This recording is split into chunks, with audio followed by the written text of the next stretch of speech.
Hello dear students, तो स्वागत है आप सभी का brain storm the daily challenge series के अंदर। तो स्टूडेंट्स, इस सीरीज के अंदर आपको हर दिन एक चैलेंजिंग प्रॉब्लम मिलती है और उसको आपको सोल्व करना होता है। क्लियर? तो लास्ट डे आपको फिजिक्स की एक प्रॉब्लम मिली होगी। क्लियर? और डेफिनेटली आप सभी ने उस क्वेश्चन को सोल्व किया होगा स्टूडेंट्स, और उसका आंसर भी आपने फाइनली फाइंड आउट किया होगा। ठीक है, अब चलेगा, आज हम देखते हैं कि उसका सॉल्यूशन किस तरह से होगा और क्या उसका आंसर हमारे पास में निकल के आता है। क्लियर? तो यहां पे देखो स्टूडेंट्स, इस क्वेश्चन के अंदर हमें क्या गिवन है। Two concentric spherical cells have radii r and 2r. The outer cell is grounded and the inner cell is given a charge plus q.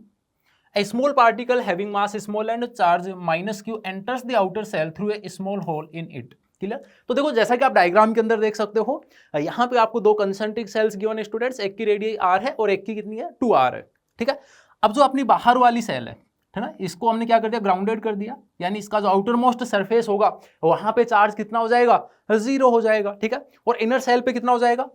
ठीक है, ये इनर सेल है, यहाँ पे हमने प्लस क्यू चार्ज दिया है। ठीक है, तो जो बाहर वाली सेल है उसके इनर सरफेस पे कितना चार्ज हो जाएगा, minus q. Clear? Minus q charge आ जाएगा। अब हमसे बोला है कि एक एम मास का पार्टिकल है जिसके ऊपर चार्ज माइनस क्यू है, वो इनिशियल वेलोसिटी यू से इस आउटर सेल के अंदर एक होल बना हुआ है स्टूडेंट्स, इस ओ पॉइंट के ऊपर, वहां से एंटर करता है। ठीक है, वहां से इसके अंदर क्या करता है, एंटर करता है। आगे हमसे क्या बोला है, जो इसकी लाइन ऑफ मोशन है, ठीक है ना, इस पार्टिकल की जो लाइन ऑफ मोशन है वो इस सेंटर से ए डिस्टेंस के ऊपर है और ए की वैल्यू हमें √2r गिवन है।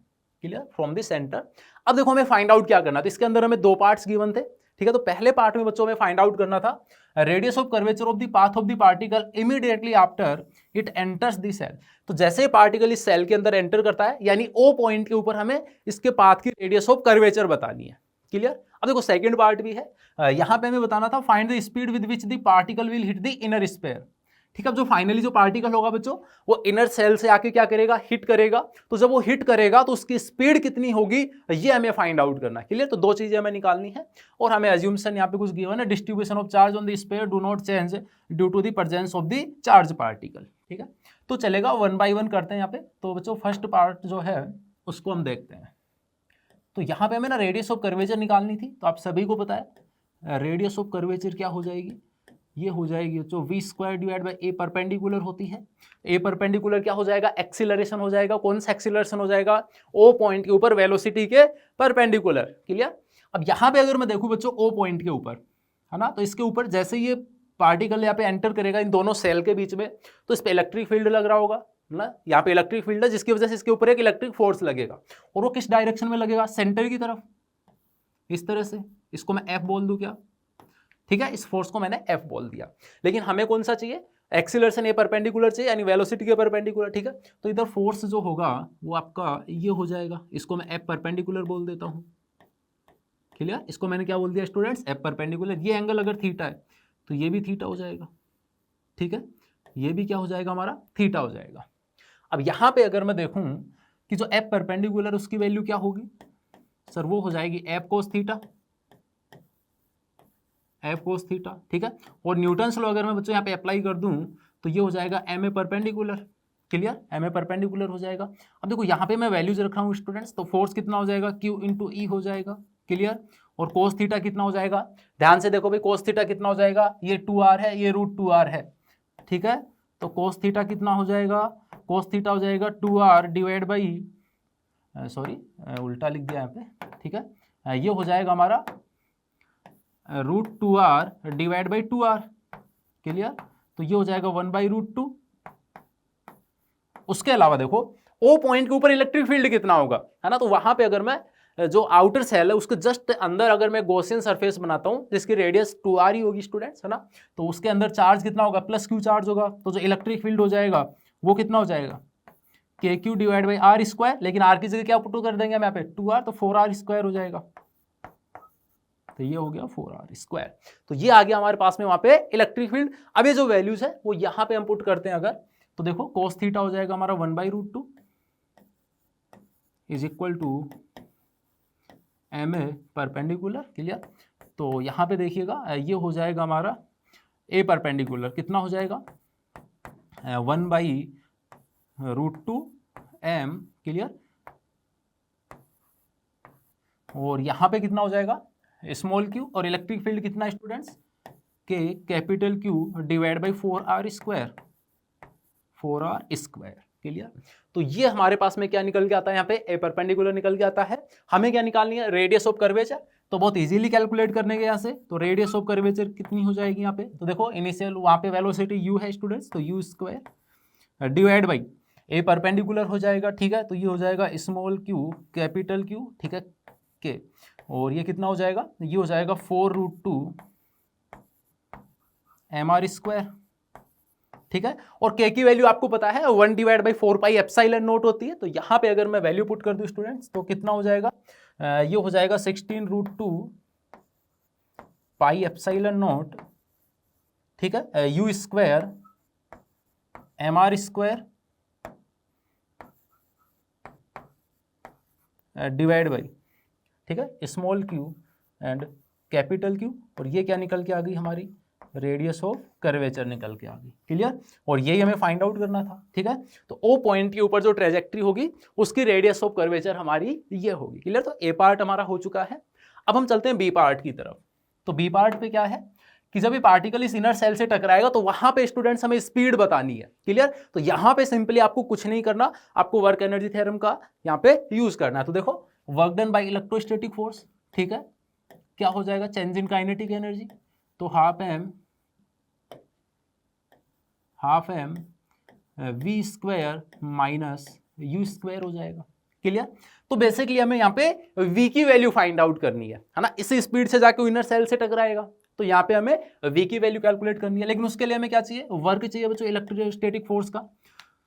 तो work done by electrostatic force कितना हो जाएगा, तो यहाँ पे अगर मैं देखूँ तो FDR हो जाएगा, ठीक है, FDR हो जाएगा। लेकिन आप यहाँ पे ध्यान से देखिएगा स्टूडेंट्स, जो R है वो कम हो रहा है हमारा, है ना, R की वैल्यू डिक्रीज हो रही है, तो यहाँ पे माइनस आ जाएगा, ठीक है, DR है इसलिए, ठीक है, माइनस में होगा। और R इनिशियल कितना हो जाएगा, यहाँ पे 2R हो जाएगा। क्लियर? 2R हो जाएगा, क्योंकि R इनिशियल यहाँ पे O पॉइंट पे है, और R फाइनल कहाँ पे होगा स्टूडेंट्स, ये जो इनर सेल इसके सरफेस पे होगा, कहीं जहाँ पे जाके पार्टिकल हमारा क्या कर रहा है, कोलाइड कर रहा है, तो R फाइनल कितना हो जाएगा, R हो जाएगा। सो ये R हो जाएगा। क्लियर? अब चलेगा यहाँ पे वैल्यूज रखते हैं, तो ये हो जाएगा हमारे पास में -2R से लेके R तक हो जाएगा, ठीक है। अब हमें इलेक्ट्रिक फील्ड चाहिए, क्यों चाहिए इलेक्ट्रिक फील्ड, क्योंकि फोर्स हो जाएगा Q इंटू E, ठीक है, QE हो जाएगा इंटू DR हो जाएगा। अब इलेक्ट्रिक फील्ड चाहिए, हम कहाँ पे चाहिए, R डिस्टेंस के ऊपर इस सेंटर से, है ना। तो सपोज दैट यहाँ पे अगर मैं गॉसियन सरफेस बना लूँ इस तरह से, ठीक है, स्मॉल r के ऊपर, तो यहाँ पे इलेक्ट्रिक फील्ड कितना हो जाएगा बच्चों, यहाँ पे हो जाएगा KQ divide by small r square, है ना, ये हो जाएगा। ये वैल्यू यार रख देते हैं हम, तो देखो यहाँ पे क्या बनेगा, यहाँ पे K कैपिटल Q और स्मॉल q, ये तो बाहर आ जाएगा, ठीक है, माइनस, ठीक है, अंदर क्या बचेगा, 1/r स्क्वायर बचेगा, एंड dr हो जाएगा, एंड ये लिमिट हो जाएगी 2r से लेके r तक। क्लियर? ये हमारे पास में यहाँ पे सिचुएशन बनने वाली है। क्लियर? अब सिंपली कुछ नहीं करना, यहाँ पे आपको इस सिंपल इंटीग्रेशन को सोल्व करना और लिमिट्स का यूज करना। तो देखो ये हो जाएगा हमारे पास में, हम निकाल लेते वर्क, और वर्क कितना आ जाएगा, minus K small q capital Q, और ये हो जाएगा स्टूडेंट्स -1/r। क्लियर? ये 2r हो जाएगा, और ये लिमिट हो जाएगी r, ठीक है। अब यहाँ पे देखिएगा ये क्या बनेगा हमारे पास में, ये हो जाएगा -K small q capital Q, clear, and ये हो जाएगा माइनस का 1/r, एंड ये हो जाएगा प्लस का 1/2r। क्लियर? तो यहाँ से देखिएगा, यहाँ से क्या बचेगा हमारे पास में, माइनस का 1/2r बचेगा, तो माइनस माइनस प्लस हो जाएगा स्टूडेंट्स, और यहाँ पे क्या बन जाएगा, K small q capital Q divide by 2r बन जाएगा। क्लियर? तो ये हमने क्या निकाल लिया, वर्क निकाल लिया। यहाँ पे इसको हम यूज कर लेते हैं, तो देखिएगा वर्क आ गया K small q capital Q divide by 2r is equal to m/2 v square minus u square. Clear? तो यहाँ पे देखिएगा ये तो आपका कैंसल आउट हो जाएगा, ठीक है, और जो v स्क्वायर होगा तो वो हमें चाहिए था यहाँ पे, ठीक है। तो ये हो जाएगा हमारे पास में K small q capital Q divide by, ठीक है, एंड डिवाइड बाई में mr हो जाएगा, mr हो जाएगा, एंड प्लस का हो जाएगा स्टूडेंट्स यहाँ पे यू स्क्वायर। क्लियर? अब फर्दर हम यहाँ पे देख लेते हैं कि जो v होगा हमारे पास में वो कितना हो जाएगा, ये हो जाएगा रूट ऑफ, और के की वैल्यू भी हम यहाँ पे पुट कर सकते हैं, है ना, 1/4πε0। तो देखो ये हो जाएगा small q capital q divide by 4πε0, clear, mr plus u square, plus में यू स्क्वायर हो जाएगा। तो ये हमारे पास में क्या आ जाएगी, स्पीड निकल के आ जाएगी जब पार्टिकल हमारा इनर सेल से जाके टकराएगा। ठीक है, एक बार आंसर देख लेते हैं।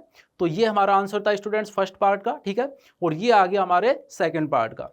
और मैं उम्मीद करता हूं कि ये क्वेश्चन आप सभी को क्लियर है स्टूडेंट्स, और आप सभी ने इसको करेक्ट सोल्व किया होगा। ठीक है, अब जो अगले दिन का सवाल होगा वो आपको यहाँ पे स्क्रीन के ऊपर दिख जाएगा। ओके।